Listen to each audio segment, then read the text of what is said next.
Ces citoyens étaient tous membres d'Entente biennoise, un mouvement hors parti né en 1972. Leur but, se réapproprier la politique locale face au camp socialiste et bourgeois, alors majoritaire. Comment? En briguant des sièges au Parlement. À l'écran, voici ses trois cofondateurs, Franck A. Meyer, Mario Cortési et Marlise Etienne. Voilà, venez, je vais vous montrer où tout a commencé, c'est un peu étroit. Voilà, en face là, vous voyez l'ouverture sur le toit, c'était mon ancien appartement. On avait des sujets qui concernaient Bienne. Et par rapport à ces sujets, on le discutait et on prenait une ligne. Qu'est-ce qu'on veut aboutir avec ce sujet? Ce qui fait que c'était très difficile à comprendre pour les externes parce que forcément, avec cette politique, une fois on était pour la gauche, puis une fois on était pour la droite.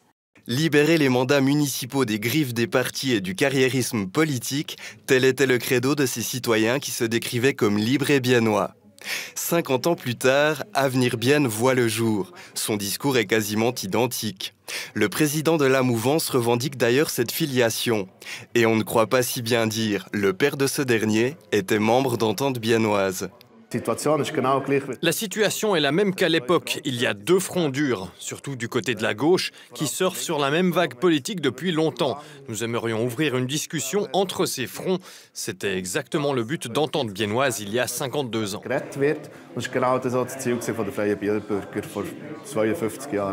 À l'image, le journal publié à l'époque par Entente biennoise pour faire la promotion du mouvement. Lors des élections de 72, il remporte 9 sièges au conseil de ville. La vie d'élu de Marlise Etienne commence.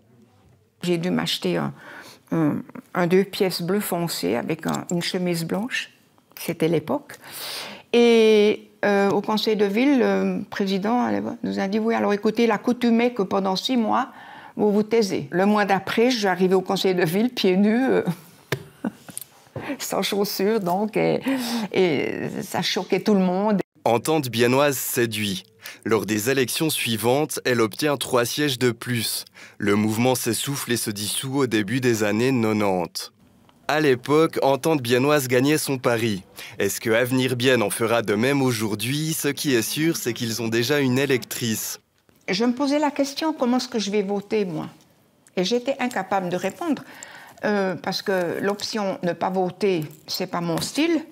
Maintenant, c'est parfait, ça bouge, je vais voter pour ce mouvement-là.